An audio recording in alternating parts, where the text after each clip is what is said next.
সকলকে জানাই শুভ দুপুর।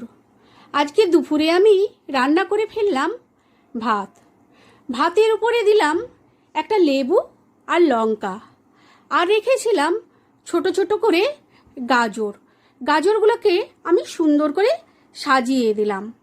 আর একটা আজকে নতুন রেসিপি করেছিলাম বেগুন বাহার, সেটাকে আমি পেঁয়াজের উপরে বসিয়ে দিলাম। ওইটা একদিন আপনাদের সাথে শেয়ার করব, বেগুন বাহারটা।